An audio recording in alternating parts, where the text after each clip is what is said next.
Panorama group, जो सोचता है वो करता है। आपके अपने सपनों का आशियाना। नमस्कार, आप देख रहे हैं सिटी पोस्ट लाइव। मैं हूं आपके साथ वैष्णवी। देश के जाने माने चुनावी रणनीतिकार प्रशांत किशोर बिहार विधानसभा चुनाव में 243 सीटों पर अपने उम्मीदवार खड़े करते हैं। हालांकि एक भी सीट नहीं जीत पाते हैं। अब आगे आने वाले सालों में उनकी क्या स्ट्रैटेजी रहेगी, क्या वो बिहार में टिके रहेंगे, ये सब हम जानेंगे। और मेरे साथ senior journalist Shrikant Pratyush sir हैं, जिनसे हम सवाल करेंगे। सर, प्रशांत किशोर की जिस तरीके से हार हुई बिहार चुनाव में, क्या लगता है प्रशांत किशोर आगे बिहार में टिके रहेंगे या फिर अपना रास्ता बदलेंगे? देखिए, बिहार चुनाव का रिजल्ट अगर पहले जैसा 2020 के जैसा होता और प्रशांत किशोर अपना खाता नहीं खोल पाते, तब कहा जाता कि उनकी करारी हार हुई है। मैं नहीं मानता हूं कि उनकी करारी हार हुई है। काफ़ी हद तक उन्होंने बिहार के राजनीति को लेकर नैरेटिव चेंज किया है। परसेप्शन भी बहुत बदला है बिहार की राजनीति का। और बिहार के चुनाव में पहली बार तो बेरोजगारी, पलायन, शिक्षा, स्वास्थ्य मुद्दा बना है। पहले तो नेता केवल राजनीतिक जातीय गोलबंदी करके चुनाव लड़ते थे और चुनाव जीत भी जाते थे। प्रशांत किशोर के चुनाव मैदान में आने से बिहार के राजनीति का मुद्दा बदल गया, नैरेटिव ही पूरा चेंज हो गया चुनाव का। और ये ठीक है कि उनको एक भी सीट पर सफलता नहीं मिली, लेकिन 15 लाख वोट तो मिले हैं उनको। तो पहले अटेम्प्ट में 15 लाख वोट भी मिल जाना, और ऐसे माहौल में जहां सब का खाता बंद हो गया। अब देखिए, आरजेडी 75 सीटों पर जीती थी पिछले चुनाव में, 25 पर आ गई। कांग्रेस पार्टी 19 सीटों पर जीती थी, 6 पर आ गई। वाम दल 12 पर जीते थे, 2 पर आ गए। तो एक तरह से आप सुनामी कह सकते हैं इसको। तो इस सुनामी में प्रशांत किशोर एक सीट भी नहीं जीत पाए, तो मुझे आश्चर्य नहीं है। प्रशांत किशोर चुनाव के बाद एक दिन का मौन व्रत धारण किया था, गांधी जी के भितिहरवा आश्रम में बैठे थे, और उसके बाद वो लगातार मीडिया से बात भी कर रहे थे, खास लोगों से, खास चैनलों से वो साक्षात्कार भी कर रहे थे। तो ऐसा नहीं है कि उन्होंने चुप्पी साध ली है, लेकिन अभी वो पटना छोड़ चुके हैं और अपने परिवार के साथ होंगे, ऐसा मैं उम्मीद करता हूँ। और अभी तो कुछ हो भी नहीं रहा है। अभी तो चुनाव में बहुत वक्त है। लोकसभा चुनाव में भी 3-3.5 साल का वक्त है, और विधानसभा चुनाव तो 5 साल बाद होगा। तो अभी प्रशांत किशोर अभी से क्या करेंगे? तो प्रशांत किशोर शांत रहकर, शांत बैठकर आगे की रणनीति पर सोच रहे होंगे। कुछ योजना तो बना ही रहे हैं, चुपचाप बैठने वाले में से है नहीं। और चुनाव हारने के बाद तो कह ही चुके हैं कि बिहार नहीं छोड़ने वाले हैं।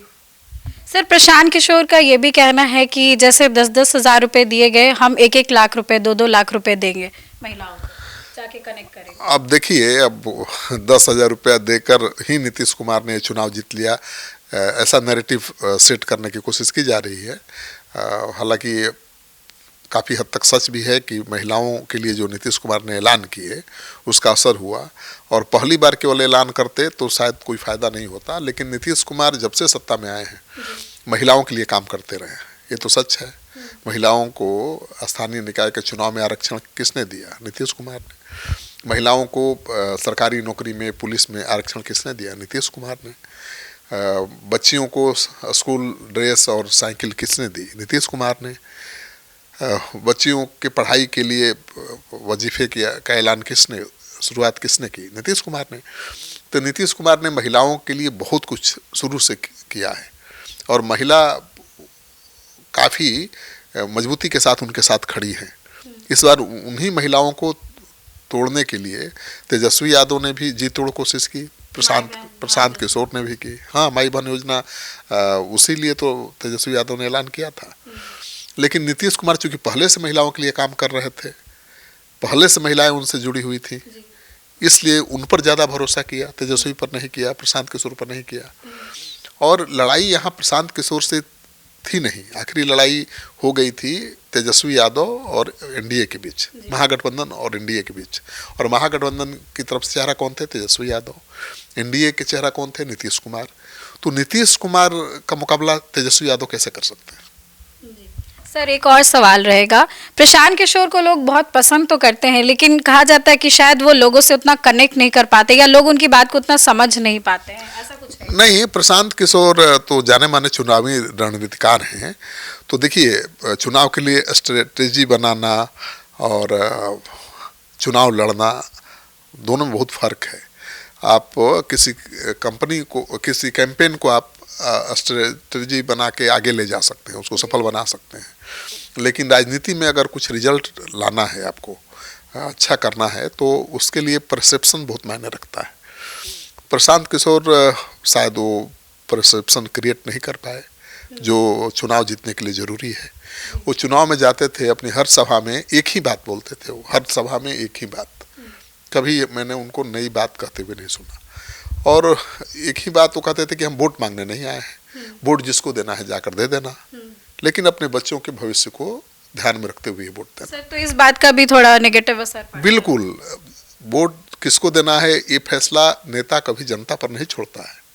नेता बड़े बड़े वायदे करता है और लोगों से हाथ जोड़कर वोट मांगता है कि एक मौका हमको दो, लेकिन पीके ने कहा कि वोट लेकिन किसी को देना। हाँ, तो वहाँ कंफ्यूज हो गई जनता। अच्छा।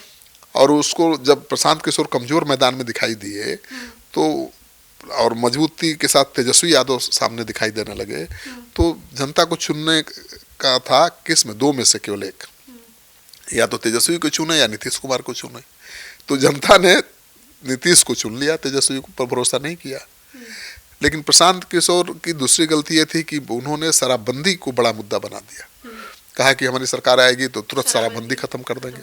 ये बहुत उल्टा पड़ा। बिहार, देखिए वो ठीक कह रहे हैं कि शराबबंदी खत्म करने से 20,000 करोड़ की आय बढ़ जाएगी, लेकिन एक आम महिला को सरकारी खजाना में 20,000 करोड़ कहीं से आ जाएगा, उससे मतलब नहीं है।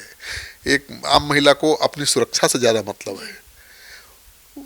उसको लगता है कि शराबबंदी के कारण अब उसका पति शराब पीकर घर में मारपीट नहीं कर सकता है, करेगा तो एक शिकायत पर वो जेल जाएगा। तो पति पीकर भी आता है तो कम से कम डर के सो जाता है कि बीवी से कोई बवाल ना हो, मोहल्ले वाले जान न जाए। तो महिलाओं को ये डर सताने लगा कि अगर प्रशांत किशोर आएंगे, शराबबंदी खत्म कर देंगे, तो फिर उनकी नज़रों के सामने वही मारपीट, घरेलू हिंसा की तस्वीर सामने आने लगी, जो उनको डराने लगी। तो शराबबंदी पर उनका ये जो स्टैंड था बहुत घातक साबित हुआ। प्रशांत किशोर ने एक विधानसभा में 5-5 उम्मीदवार छोड़ दिए। मकसद ये था कि ज़्यादा प्रचार होगा। भाई एक विधानसभा क्षेत्र में 5 उम्मीदवार हैं तो पांचों जोर लगा रहे हैं, पांचों को टास्क दिया गया, जैसे होता है ना बिग बॉस वाला, यूरोपीय जो पद्धति होता है उस लेवल पर वो गए, उस तरीके को अपनाया और कंपटीशन करा दिया 5 उम्मीदवारों में। देना टिकट तो एक ही को था, 4 अपने कट्टर विरोधी तैयार कर लिए। 4 उनके जो पार्टी के उम्मीदवार थे जिनको टिकट नहीं मिला, वो कट्टर दुश्मन हो गए, दुश्मन की तरह काम किया। तो भी एक बड़ा नुकसान हुआ। समय से उम्मीदवारों के नाम का ऐलान नहीं हुआ। अब आरजेडी और बीजेपी की देखा देखी आप करिएगा तो थोड़े चलेगा। आपकी पार्टी पहली बार चुनाव लड़ रही है, आपके सारे उम्मीदवार पहली बार चुनाव लड़ रहे हैं, तो आप आरजेडी, एनडीए और महागठबंधन की सूची का इंतजार थोड़े कर सकते हैं। आपको ज़्यादा समय चाहिए आपके उम्मीदवारों को, वो नहीं दिया उन्होंने। तो कई ऐसे मुद्दे हैं जिसकी वजह से उम्मीदवार तो ऐसे भी थे, जैसे केसी सिन्हा की बात करें, कुम्हरार से, मैथमेटिशियन बहुत अच्छे हैं, उनकी किताबें पढ़ी जाती है, लेकिन जनता से शायद उतना कनेक्ट नहीं कर पाते। नहीं, उम्मीदवार उनके खराब नहीं थे। अब बाकी दलों के उम्मीदवारों से उनके उम्मीदवारों की तुलना करिएगा तो प्रशांत किशोर के उम्मीदवार बहुत अच्छे थे, बिल्कुल। लेकिन मैं कह रहा हूँ ना कि अच्छा होना जीत का गारंटी नहीं है। आपको चुनाव जीतने के लिए परसेप्शन बनाना पड़ेगा। बिना परसेप्शन के कुछ चुनाव जीत ही नहीं जा सकता। अब मैंने बोला ना कि किसी कैंपेन को सफल बनाना है तो उसके लिए आपको स्ट्रेटेजी चाहिए, रणनीति चाहिए, लेकिन किसी चुनाव को जीतना है तो उसके लिए परसेप्शन चाहिए। तो परसेप्शन जो जरूरी था चुनाव जीतने के लिए वो नहीं बना पाए। और उनकी पार्टी में देखिए वो 2 साल से लगातार मेहनत किया, कोई ऐसा नेता नहीं है जिसने प्रशांत किशोर जितना मेहनत किया हो, ठीक है, लेकिन रिजल्ट नहीं मिला अनुकूल। तो इसलिए नहीं मिला कि प्रशांत किशोर पर को लोग अच्छा मान रहे हैं, उनकी बातों को समझ भी रहे हैं, और 15 लाख लोगों ने ऐसे ही वोट नहीं दे दिया है। लेकिन उनके सामने चुनौती जंगल राज का जो नैरेटिव मजबूत होकर आया, और ऐसा लगा कि प्रशांत किशोर तो हरा नहीं पाएंगे तेजस्वी को, या तेजस्वी प्रशांत किशोर का साथ देने के चक्कर में कहीं तेजस्वी जीत न जाए, सरकार न बना ले। तो जो प्रशांत किशोर के साथ खड़े थे वो भी आखिरी क्षण में एनडीए के साथ चले गए। तो उन्होंने एनडीए के लिए वोट नहीं किया, उन्होंने तेजस्वी यादव के खिलाफ वोट किया। उनको डर था कि प्रशांत किशोर को दे देंगे तो इसका लाभ तेजस्वी को मिल जाएगा, एनडीए हार जाएगा, तेजस्वी सरकार में आ जाएंगे, फिर जंगल राज वाला वो दृश्य सामने आने लगा। तो कई ऐसे बड़े फैक्टर्स हैं जिसकी वजह से प्रशांत किशोर की हार हुई है। लेकिन प्रशांत किशोर अगर अगले चुनाव तक टिके रहते हैं और उतना मेहनत करने की भी जरूरत नहीं है। प्रशांत किशोर ने 2 साल बहुत मेहनत किया और चुनाव आते आते जब पीक पर चुनाव आया तो कमजोर दिखाई देने लगे, क्योंकि वो थक चुके थे। आखिरी क्षण तक उन्होंने हेलीकॉप्टर का इस्तेमाल नहीं किया। पार्टी के इकलौते चेहरे थे, पार्टी में और कोई चेहरा नहीं था जो उनकी जगह ले ले। और चुनाव के आखिरी क्षण में हर जगह बड़े नेता का दिखना जरूरी होता है, तो उन्होंने हेलीकॉप्टर का इस्तेमाल ही नहीं किया। कई सारी गलतियां हुई हैं। बाई रोड ज्यादा सभाएं अटेंड नहीं कर सकते थे। कितना भी मेहनत करिएगा तो 2-3 सभा कर पाइएगा, हेलीकॉप्टर से 10 सभाएं वो कर सकते थे। तो कई ऐसी भूल हुई है उनसे जिससे वो सबक लेंगे मुझे लगता है। लेकिन प्रशांत किशोर ने जो किया है वो ऐतिहासिक है। प्रशांत किशोर जीते या हारे, ठीक है ना, प्रशांत किशोर को बिहार नहीं भूलेगा और बिहार की राजनीति का इतिहास लिखा जाएगा तो उसमें एक चैप्टर होगा जन स्वराज। तो प्रशांत किशोर अगर खुद मन से नहीं हारे हैं तो मुझे लगता है कि राजनीति में भी नहीं हारे हैं। उनके पास बड़ा मौका है। तेजस्वी यादव की पार्टी तो 25 पर पहुंच गई है, हाशिए पर है कहिए। वाम दलों का भी बुरा हाल है। ऐसे में प्रशांत किशोर के लिए खुला मैदान है, मतलब बहुत अब फ्री मैदान है। अगर जोर लगा दें, जैसा जोर लगाया था 2-3 साल, मैंने 27 से मेहनत करना शुरू करें, 27-28, तो 29 के चुनाव में, 2029 के लोकसभा चुनाव में ही वो कमाल दिखा सकते हैं। और 2030 आते आते तो प्रशांत किशोर को कोई रोक नहीं पाएगा। लेकिन अब ये है कि प्रशांत किशोर में कितनी हिम्मत बची हुई है। अभी तो मेरे से बात हुई नहीं है, होगी तो मैं पूछूंगा, जानने की कोशिश करूंगा। अगर वाकई पहले वाले प्रशांत हैं आज भी और हिम्मत नहीं हारे हैं, तो बिहार की जनता टेस्ट करती है, ये परीक्षा है।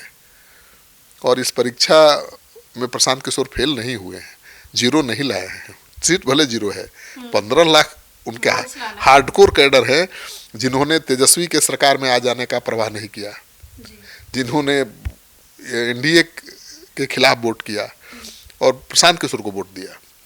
तो 15 लाख तो हार्डकोर वर्कर उनके पास हो गए भाई। पहला चुनाव किसके बल पर लड़े थे वो? जेएसपीटी, मतलब पेड कर्मचारियों के बल पर पहला चुनाव लड़े थे।